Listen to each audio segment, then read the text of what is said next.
have not deviated from their previous bans, so it's exactly the same as the previous game. Irelia, Morgana, and Jax. Cloud9 Eclipse have adjusted and tried to change their game plan coming into the second match of the series. So now the question is, what do they want first pick? If they lock in Nidalee, they give Ryze over to Supa Crew. If they lock in Ryze, vice versa. Or Supa Crew could go for the likes of a Soraka if they really wanted to. Soraka versus Nidalee, it's a gifted mid lane. You can get to that mid game very comfortably because there's very little kill pressure or threat. You talked about it, there is the locked in insta-lock. Nidalee, first pick for Cloud9 Eclipse. It's always a risk going with the mid lane at first, but of course, as we saw at the World Championships, it's something that many confident top mid laners can do, and we'll see how it works out for Bivin, who we have been told to pronounce it that way, by the way, if anyone's wondering why we've changed it from Febiven to Forbidden. And the same with Hyanan, where our Swedish is not quite on the par that we would hope it to, but it does mean he is the brain. We are aware of that, but we are seeing the Supa Hot Crew locking in Leona and once again Lucian. So same bottom lane for Supa Hot Crew. It also gives you a very good engage strategy. Mixer's Leona play in the previous game was pretty good. Solar Flares, maybe not as on point as you would like, but it didn't matter because they created the zone, they created the threat of connection, and that meant that Cloud9 couldn't engage. So I like the lock-in. It is once again Mr. Roll's getting a comfortable champion. Hell, Dexter was considering banning it. He was taking that stage or that mindset. So comfortable for Supa Hot Crew, scaling champions once again, looking like on the side of Cloud9. They've hovered between a few, and I wouldn't be surprised to actually see Ryze being locked in. We're waiting for see whether it does. Was banned out in game 1. Thresh already on the table. That was a ban before, and it is going to get locked in. So we'll see how Voidal does on Thresh this time around. Karma was not exactly inspiring, I think, in game 1. No, it wasn't. Selfie has the options to run the likes of a Soraka. Nidalee and Ryze are going to take a long time to scale. Soraka's going to scale so well into the late game. Seeing the Fizz there and noticing LeBlanc has not been banned, Selfie could also run a LeBlanc if you wanted to. If you get some ability power early on, you can run the potential of killing that Nidalee in 1v1 scenarios, assuming Selfie can make it work. Remember, coming into this, he had stats of, I believe, was 11, 11, 26, which is far from being positive. The one thing Supa Hot Crew need to be very careful of is not picking champions that get dumpstered in the late game, because Nidalee is going to become such a monster. Ryze is going to become such a monster. We see the Dr. Mundo being locked in, which is great. It means he's going to scale and be a good front line, but he's never going to be as scary as a Ryze because he doesn't offer the same level of damage. So he's not as scary to Hyanan on the back line when he runs in there, because it's going to take him so long to actually kill anybody. We'll see how it works out. Of course, Renekton was available, which is what he locked in the previous game. The fact that Kha'Zix was picked up by Impaler does mean that there's going to be a change in the jungle for Cloud9 Eclipse as well. I'd like to see more ganks from Impaler, I think. He did pretty well in the last game, but of course he was on Xin Zhao. He was looking for those stacks towards his Feral Flare and getting his itemization up. As a side note, I think Hyanan is probably got the best hair on the stage today. just laying that out there. He did actually say, I hope Reddit mentions my hair. Well, if they don't, I am. Touché to you, good man. And yeah, when you've got Kha'Zix, because you don't need to farm up your Feral Flare, and because you don't need to spend as much time in the jungle, you are afforded more opportunities to impact the lanes.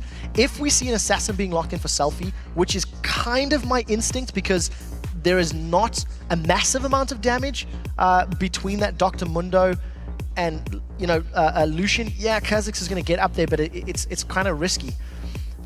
I'd like to see Impaler invading on the Nocturne jungle, trying to get in his face. You've got very good engage. Nocturne onto Ryze will be a very scary gank. Rune Prison summoning in place. Nocturne with Nidalee, less so. But again, Santorin's going to be able to engage from very long ranges. Cloud9 have got a good scaling team, and if they ever get to sieges, I think they're going to do very well. They can keep Supa Hot Crew on the back foot. And Supa Hot Crew got a real problem if they do lock in Fizz of actually getting damage on those turrets. Lucian would be the only one from range to be able to do that, so we'll see. Looks like it will get locked in, but there's that Graves again. We saw it in game 1. Hyanan once again running it.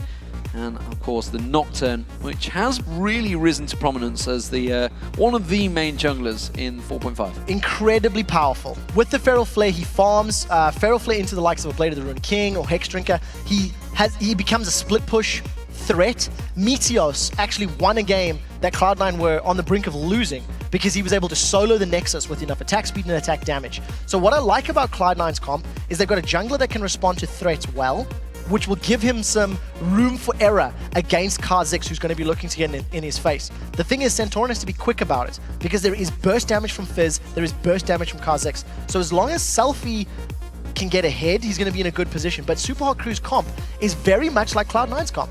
They need to be ahead, they need to get kills, because they got very little safe wave clear when the culling's not available, and I'm worried for them under the turrets against a Nidalee who's going to be poking the whole time. Well, considering game one, it was very even in lanes. How do we see this one matching out here? Because no one had a big advantage. It was simply down to rotations and outplays, I guess, by the Super Hot Crew. So with that in mind, I actually think it's more even than being in favor of Super Hot Crew.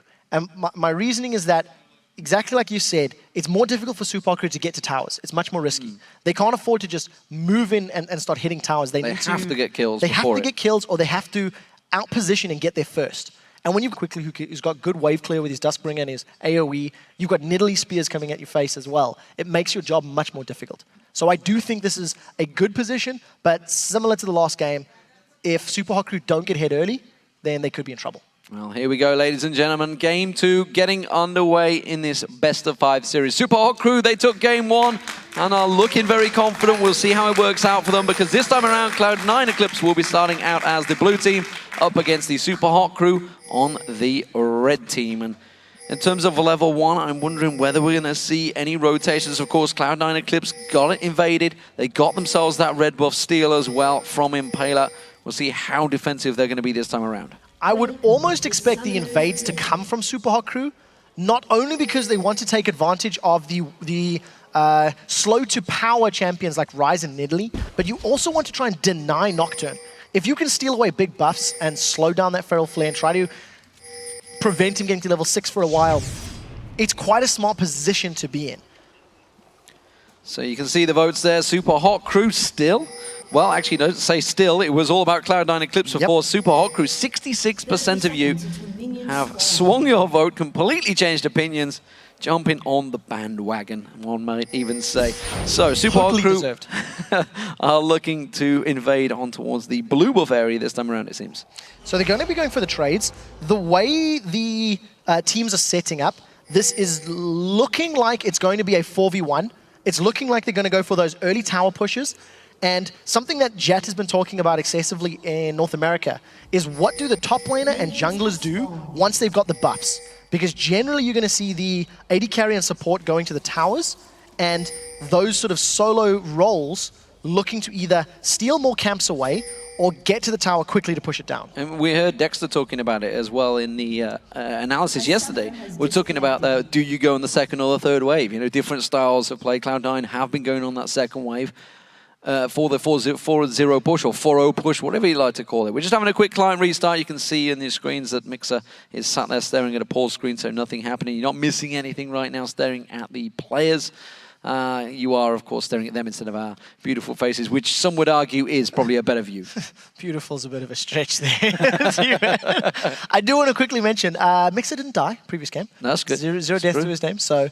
he did actually have a fun debate with Voidle. Voidle was saying, I'm going to take your record from you. He said that would be a stretch. It means you need to die over 130 times, I think it is, in 5 games, which is going for it. He was off to a good start. He was off to a good start. Started out well. No, I'm being a little harsh. I think this time round, assuming lanes go even, I actually prefer Cloud9's composition. I really think they scale well. They're going to have a lot of tools to siege well.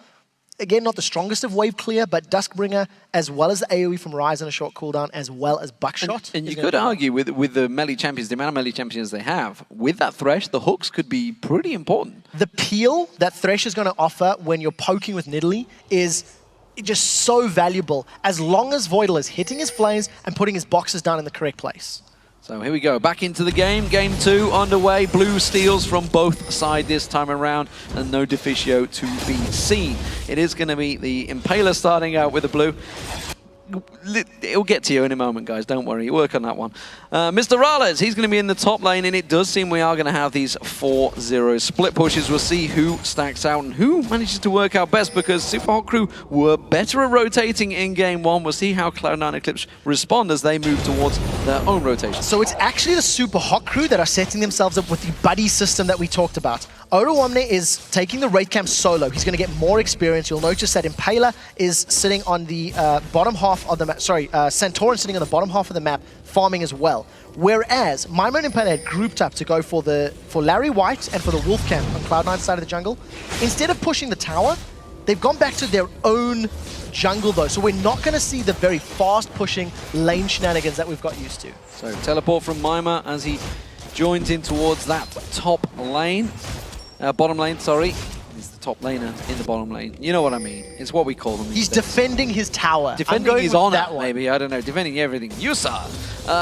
In the top lane, it is going to be Mixer and Mr. Rales as they shove on in there. Mr. Odo Omne. Mr. Odo Omne, maybe that's his name now. Who knows? He's going to be up against 3 members of the Super Hot Crew who are going to be following this siege minion in towards the tower themselves. Yeah, I think Odo Omne just needs to hang out on the side lane and get experience. That is such a good ward from Mr. Rales, because if Odo Omne had hung around there, he would have been a threat of being engaged upon. So we are going to see towers being traded, I feel. Yana denying as much CS from Mima as possible, but it's not the hardest of pushes that we've become accustomed to, I think, in the LCS level of play. Once the towers fall, I'm very interested to see, do the teams rotate their AD carries and supports to go straight head-to-head to defend a tower, or do they try to continue the push and get another turret? Because that's where things are going to become very interesting. Yannen's left it a little too long there on that wave. I think he wanted to get one extra shot. He was trying to let the minions go down to the tower and then actually missed the last hit, which I don't think is going to be too much of a problem. We can see that Super Hot Crew have kind of done the same thing in the top there, so they're just making sure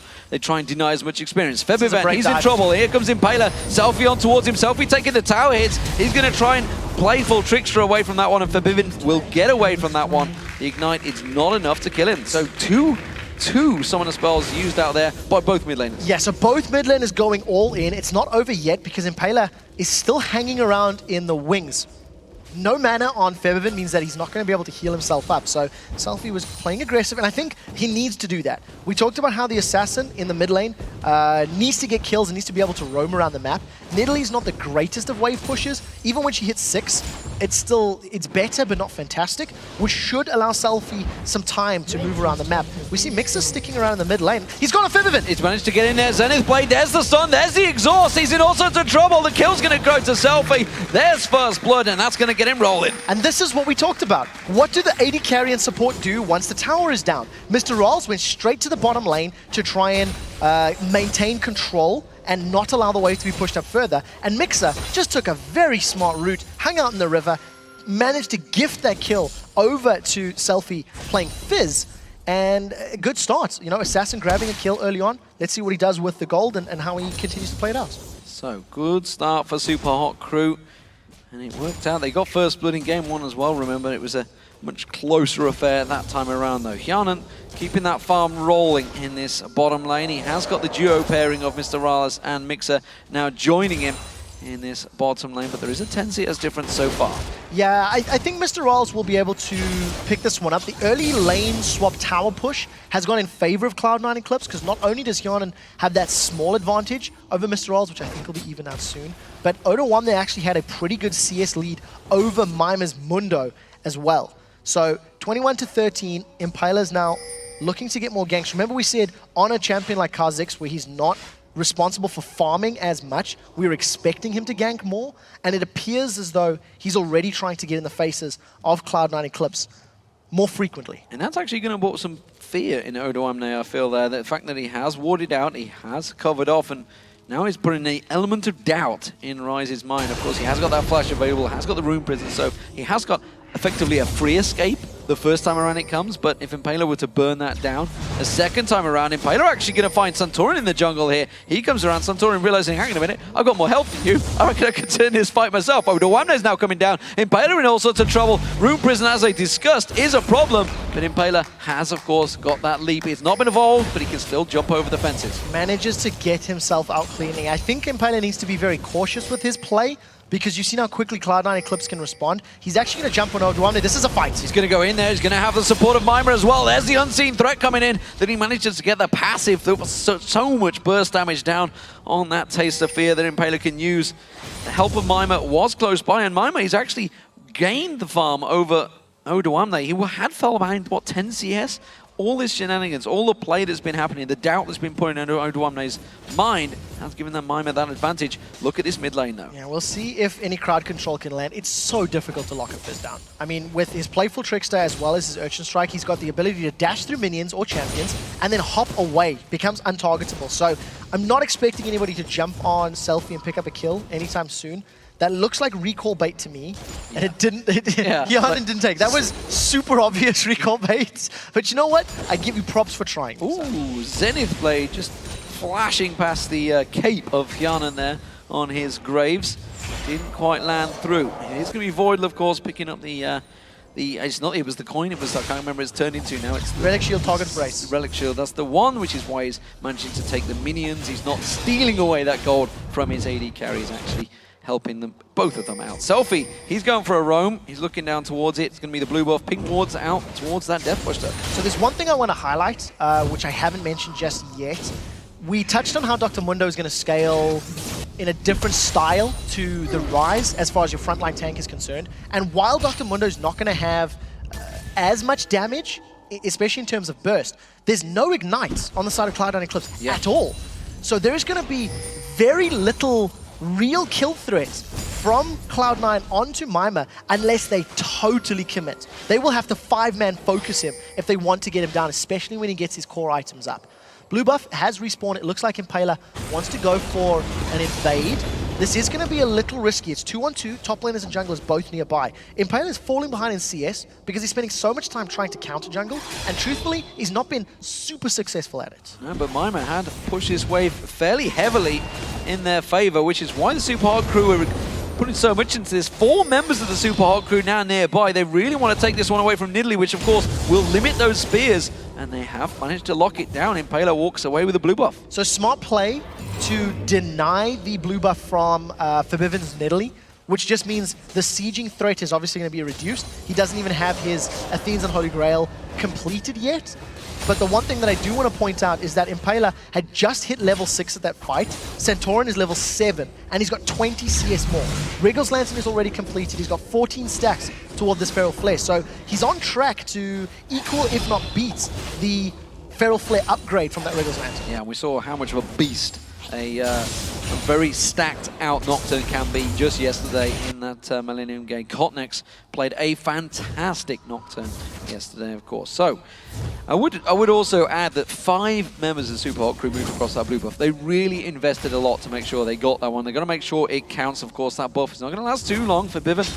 Actually lands the spear on Selfie. A little bit overconfident there, I think. Selfie's trying to dodge away from that one and didn't realize how big his hitbox was. Yeah, just getting caught out. I think highlighting the fact that Super Hot crew invested so many of their members' time into going for that buff steal is actually something that could come back to bite them. If Cloud9 can, I use the word loosely, but if they can predict, hey, the next blue buff's going to come up, let's anticipate a steal from Super Hot crew. And if Cloud9 sets up some good vision with wards, you can have Oduamne teleport in, and Centauran uses Paranoia to come in from a very long range, potentially surprising Super Hot crew. So we need to keep a very close eye on how Cloud9 deal and attempt to deal with the grouping that's coming out from Super Hot crew.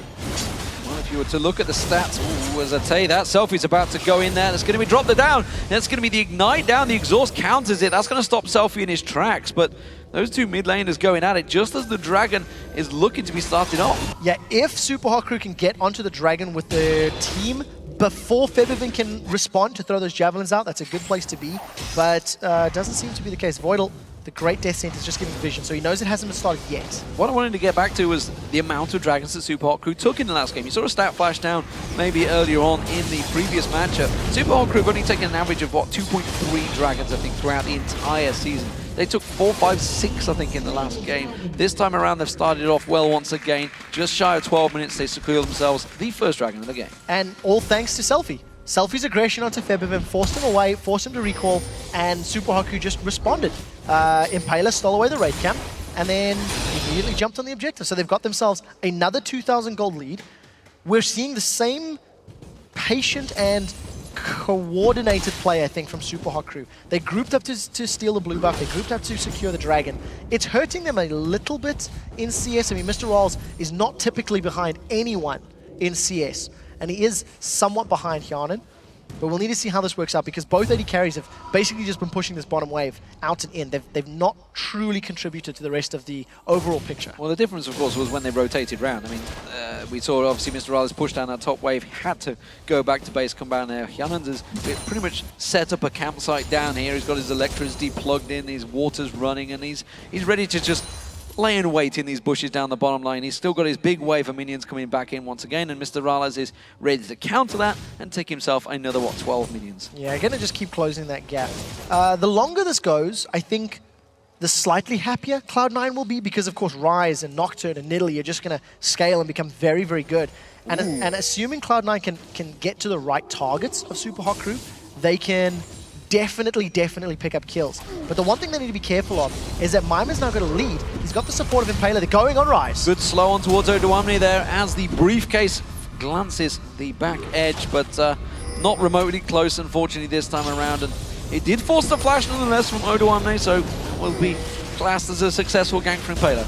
Yeah, it will be. Now Febiven's caught again. That's going to be the shark thrown out towards him. Just pounces him in the air. The spear's thrown straight back. Selfie, no mana, though, to really continue that engage. Yeah, had that flash not come out, I actually think there would have been enough burst. The Deathfire Grasp went out from Selfie in conjunction with Chumla Waters, and because the E from Fizz didn't connect with Nidalee, he managed to get away. I do think that would have been super close. Selfie showing, I think, a good mastery of Fizz. He's landed all of the ultimates that we've seen, and he's playing very aggressively to try and keep Febiven down. Yeah, I would question why he's not running Fisherman Fizz, though. That's, I mean, because everybody knows that is really the actual only skin you should run. I agree to disagree. Yes. I know you're all about the Atlantic one.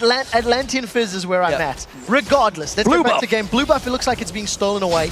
Doesn't connect with the big ray. That's a good death sentence. Voidal decides not to follow in, and that's smited away by Centaur. So that's a counter blue steal that came out. Remember how much Super Hot Crew invested in taking away that blue buff. It did go to Santorin, though. Didn't go towards Febiven. Febiven actually missed the spear, landing it on towards the minion. So again, that's still an elite without a blue. Traditionally, when you do go for those invades, it is the smite steal to secure it. Yes. You guarantee you deny that from your enemies, and knowing that the blue buff is respawning, it looks like Cloud9 have got position. Super Hot Crew are nowhere near to challenge for this one. But you'll notice the wards that you've got the pink ward in the river for Cloud9 Eclipse, as well as having the blue buff warded up themselves. Had Super Hot Crew gone for an invade or to try challenge, there would have been more vision for Cloud9 to try and deal with it and contest the buff. Centaurion's continuing to try and stack out that item. He will not get it just yet. He's almost there. He's at 15 minutes, so he is going to be a little bit behind Impaler was in the previous matchup. However, with them blue buffs secured now, and you've got a question, really, when Super Hot Crew invested so much into getting that first one, whether it was worth it, because they didn't even contest this one this time around. They didn't, and it's going to be interesting to see if they try to keep doing it again, because, you know, it's one of those situations where they invaded, it was risky, they had to commit 4 members just to steal the blue buff away. And then you think to yourself, what if we do that again and it doesn't go as smoothly? Yeah. What if we commit to that blue buff steal and we lose and we give up kills or something like that? And something that Super Hot Crew did very well in Game 1 was play quite risk-free. And I think that could have been part of the reason they hesitated, part of the reason they didn't go in for that next invade. We do see a number of items coming out from these teams. Oh, here we go. Impaler jumping on it. There's no flash for Odoamne. This time Mimer does use his own flash. Impaler comes in, unseen threat, and takes the fear, doing a lot of damage. And it will be Impaler that gets himself the kill. The second of the game. Yeah, just rinse and repeat. The same style of gank, but knowing that flash wasn't available allowed them to pick up that kill. So the Feral's Flare has been completed about a minute and a half later than we've seen from the previous game.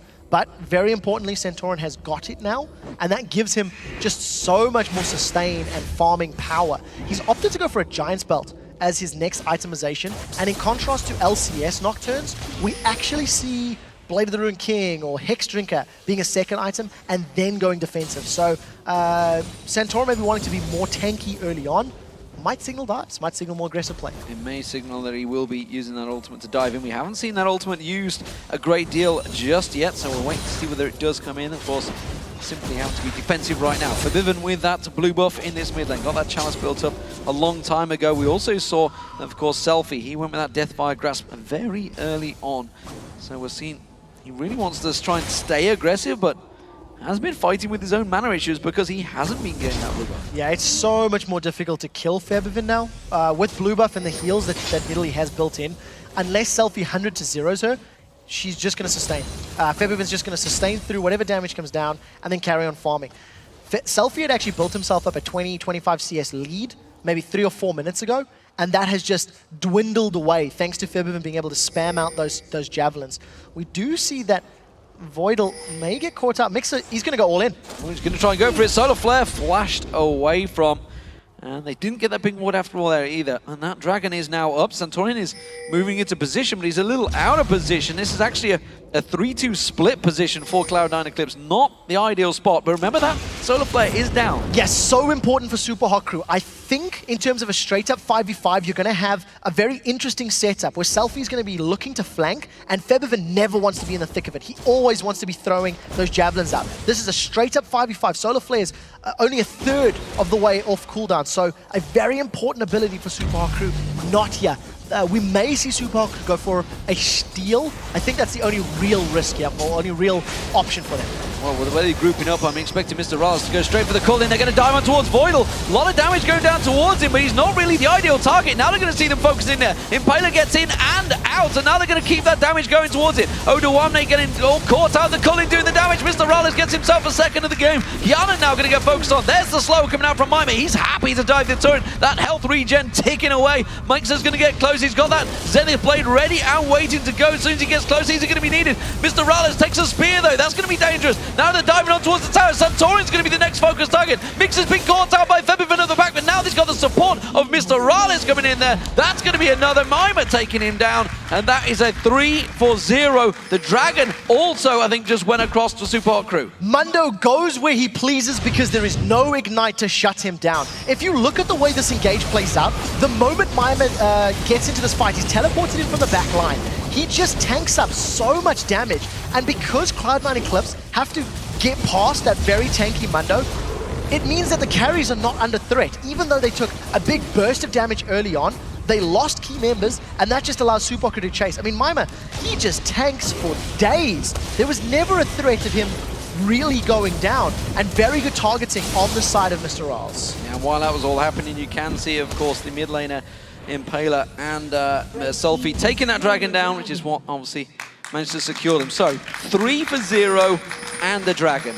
Big gold swing straight back into Super Hot Crew's favor, as it was in game 1. They're now 6-0 with a 6,000 gold lead. That's a big jump for Super Hot Crew. That was the team fight that Cloud9 Eclipse needed to win, or they needed to have given up that dragon.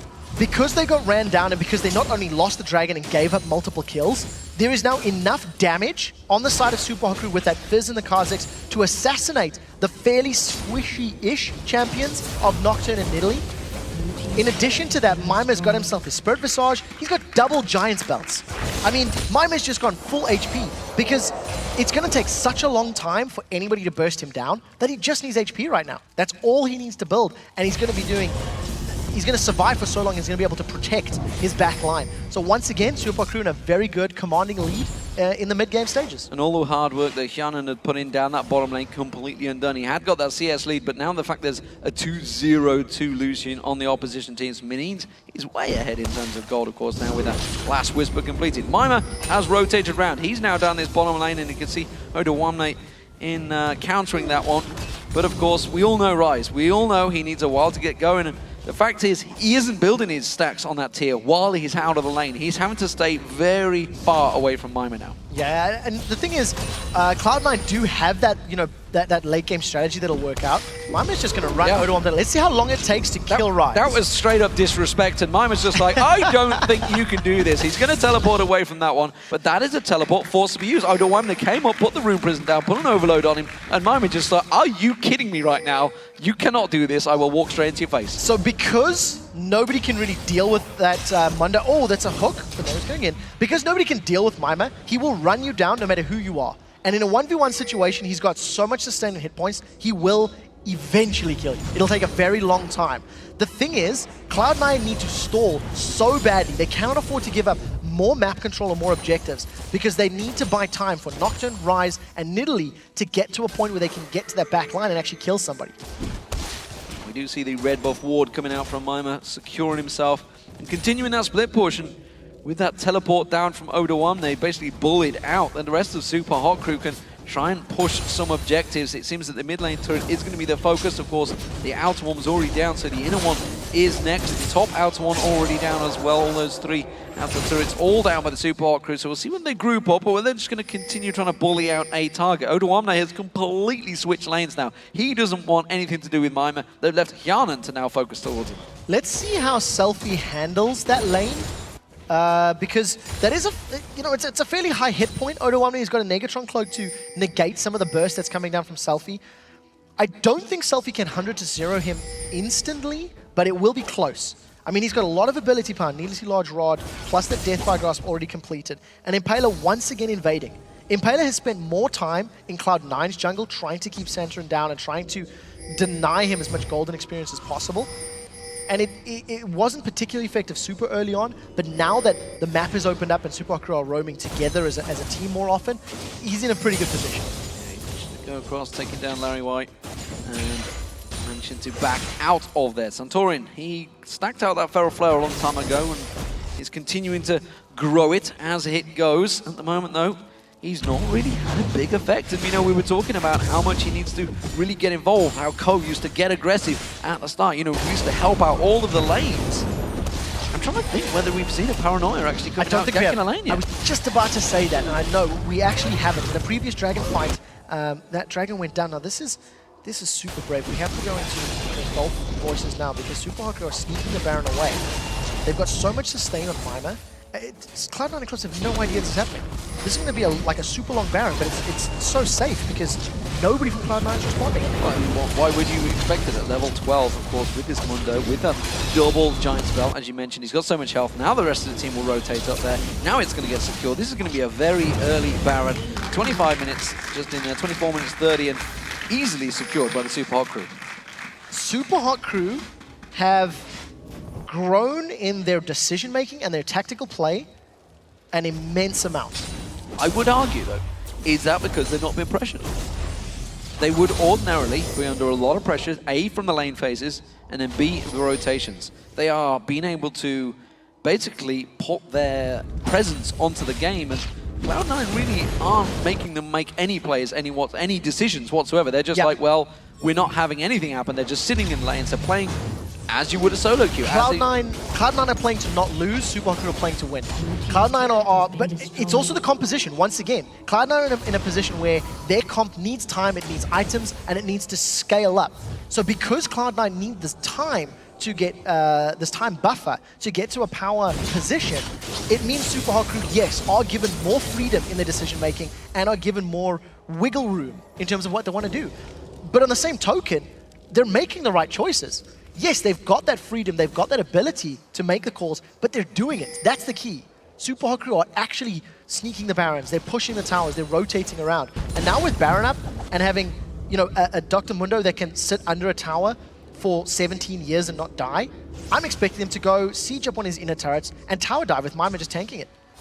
As you say, there is the Dragon, it is up, and Cloud9 Eclipse nowhere near getting close to this one. With that Baron on the Supa Hot Crew, they don't want to get involved in this fight. Wisely will stay away from it, but that's only going to stretch the gold. It's going to be a 10,000 gold lead for the Supa Hot Crew. Gigantic in terms of items as well. It's going to get locked in. More importantly, Supa Hot Crew are spending that money. We saw Ninjas in Pajamas yesterday sitting on 2,000-3,000 gold per person when it came to a Dragon fight. And obviously, while they had that gigantic gold lead, they weren't making use of it. Supa Hot Crew have just all backed. They've all just spent, and they are in full control of this match right now. Yeah, and it's very difficult to see how Cloud9 are going to stall. I think the only way for Cloud9 to really keep themselves in this game would be to turtle and the inhibitor turrets and do their darndest to survive the inevitable dive. You know, Mixer and Mime have made it very clear they want to jump in. They want to just keep looking for kills. Ooh. If they can pull a death bush. Impaler knows he hasn't been spotted, but if he steps out, he's going to be in trouble. Look at the rest of Super Hot Crew. They may know Cloud9 are in that bush because it looks like a counterplay, and they're going for the bottom inhibitor turret. There's a ward just to the right of them at the red buff. They knew that they were there. Cloud9 Eclipse wisely step away. It's going to be the bottom turret. Super Hot Crew once again get themselves that positional advantage, and they take another inner turret for themselves without any reply from Cloud9 Eclipse. They are just chasing this game every step of the way. Inner turret secured because Cloud9... Okay, so first of all, Cloud9 didn't want a straight-up fight. So they didn't really want to be in a defense situation where they were more likely than not going to lose. So they set up the makings of a death bush, and they didn't catch anybody out. And look, once again, inner turret being challenged, they've caught Selfie, and that's not even going in, just hops away. Look, Cloud9 really don't want this fight. They're behind in gold, they're against a Baron buff team, they can only defend inhibitor turrets, and even that is going to be hard-pressed. More importantly, that Rune Prison, by the time it came down, it was already in play for Trickster, got away from it. And it was very hard. That was the ultimate coming out from Hyanan there, trying to steal away those wolves. I mean, read into what you will, but I think that's a bit of a desperation play. If you're using your collateral damage just to farm wolf camps and deny that from Super Hot Crew, it's a difficult position to be in. I do want to throw out one of my favorite patch notes from 4.4, and I haven't had the chance to say it yet. You've seen the little patch swirl from the jungle camps? From patch 4.4 and 4.5, there's 100% more swirl on that little buff animation. That's how cool that was. Wow. You really did go in depth on those patch notes, didn't you? I'm glad because someone somewhere at Riot had a lot of work to do writing out those notes. So someone's going to be happy with you right now. That was an awesome note. 100% more swirl. And, you know, swirl's what you need. 6-0, Super Hot Crew, 12,000 gold in the lead. I'm waiting for the tower dive. And if they don't do it, I'm going to be sorely disappointed because I do feel they are that far ahead and they have a super strong front line that they can get away with it, especially considering the mobility of Fizz and Kha'Zix. And with that Face of the Mountain completed as well by Mixer, they should be piling on in there. With Mimer, of course, you know, just like a big tank. He's got this Sunfire Cape completed, the Warden's Mail on there, going to go in towards that Ranian's Omen. Voidal actually coming around, and they are backing away because, well, there is only 3 members there. I guess it's safe. It would have been a 5-on-3. We do see, of course, in the top lane, Selfie is going to shove that wave down, and it seems the Super Hot Crew are going to play this by the numbers. They're making sure all 3 lanes are pushed in. They can go full aggression. Hyanan a little bit out of position there, but he's pretty safe. They've got vision of everybody on Super Hot Crew. He's still farming fairly well, considering how pressed in Cloud9 have been for the last 7 or 8 minutes of the game. He's sitting at 260 CS, just behind Mr. Rawls, farming up his jungle camps as well. And he does have a fair amount of damage with that Bloodthirster and Zeal. But the problem is it's going to take way more than that to get through Mimer. So even if Cloud9 are able to, you know, burst out, say, Impaler or Selfie or Mr. Rawls, all of a sudden Mundo has the cleanup ability because he's just going to out-sustain everybody. So now we're going to get into that situation where we discussed at the very start. They have only got Mr. Rales to hit the turrets, and now they're in there. Well, that answers your question for you. They just walk in there because Cloud9 Eclipse are completely backed away. Well, and that is a dead Odoamne in the top lane. That is a dead Odoamne in the top lane. 100-0, I wasn't sure if it could happen. Selfie demonstrated that it could. He does have a Void Staff added in as well, so obviously his damage is going to be amplified. Oh. Selfie wants another. Yeah, Hyanan's just about to discover the exact same problem. That was awesome! He flashed to land the Playful Trickster and kill Hyanan. I didn't even think that was going to connect. Well played, Selfie. I like your fizz. Yeah, absolutely. That's going to be the bottom inhibitor turret going down. And this is Super Hot Crew in demanding position. A considerable easy position now. And a 9-0 perfect score so far for the Super Hot Crew. They did let one turret go down, so it's not quite the perfect game for them so far, but it has worked out very well in Game 2 so far. That really explains how dominant Super Hot Crew have been in Game 2 when we are calling them out for losing a turret. I know, right? That is, and even that was all the way back in the opening 2nd or 3rd minute of the game, where Mimer teleported from the top lane, was hanging around for a while, and you know, it was just a tactical decision to let that one go down. With the lead Super Hot Crew have built up and with super minions in the bottom lane, there is not much Cloud9 can do, barring a monumental mistake from Super Hot Crew. Yeah, will have to be a big eat, and Selfie himself on this Fizz. You know, we questioned him at the very beginning of this series, you know, wondering what he was going to pull out. And clearly Cloud9 were thinking the same thing. They focused all 3 bans in Game 1 towards Selfie, towards that mid lane. I think they were actually expecting him to pull out Orianna because that's what he fell back to during the LCS, during those weeks when it went out. But he's clearly been changing, practicing, working on his new champions in that mid lane, and it's working out well for Supa Crew. I also want to highlight the fact that he has had 2 laning phases where he's been under little pressure. Yeah. In game 1, yes, he was ganked by Central, and of course, they gave up a kill. But Lulu versus LeBlanc, that was a matchup he was comfortable with. You can actually deal with LeBlanc. Similarly now, with Fizz versus Nidalee, he got an early assistance from Impaler, and Selfie was playing aggressive enough to ensure Feathervin was on the back foot and never in his face. So Selfie, when he's not playing against the likes of Alex and Xpeke and people who are going to try and punish and try to get in your face a little bit more, he's really shining. He's stepped up to the plate, and he's playing very, very well. We need to see if this confidence will continue, though, because assuming Superhawk can close this game out, they're 1 victory away from re-qualifying for the LCS. And remember Superhawk Crew's arduous journey in getting here. Last time it was a second reprieve, I think it's safe to say. They all went through that rinser. They were 2-0 up themselves against SK Gaming, remember, in that last series. Voidal is going to get destroyed on the spot. Solar Flare does land, but they're not really worried about that. That's going to be the inhibitor going down, and the Superhawk Crew just rolling on through Cloud9 Eclipse's base now. No surprises here. Cloud9 couldn't avoid all that damage, and Selfie and Impaler just melt through. They've got somebody called Joe Miller. You've just stole his pun. They've got all 3 inhibitors down now and going to set their sights on the Nexus turrets in the not too distant future. Fantastic stuff from the Superhawk Crew here. Now 10-0. Oda Wamne getting focused on. Selfie goes in once again. We see Impaler flying through the air, but it's going to be Mima that will lock that one down. Febiven, not too sure he's going to try and escape from this one. Santorin is just being drawn away. We did see maybe the first paranoia of the game, I'm not too sure. It's been a little long time coming, but there goes the Nexus down.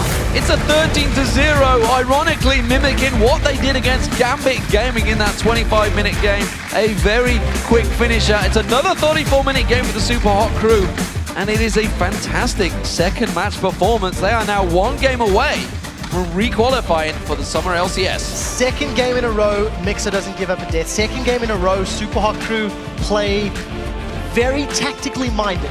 Barring the 1 blue buff invade in the opening 10 minutes of the game where Superhawk Crew fell behind in CS, they were, again, just in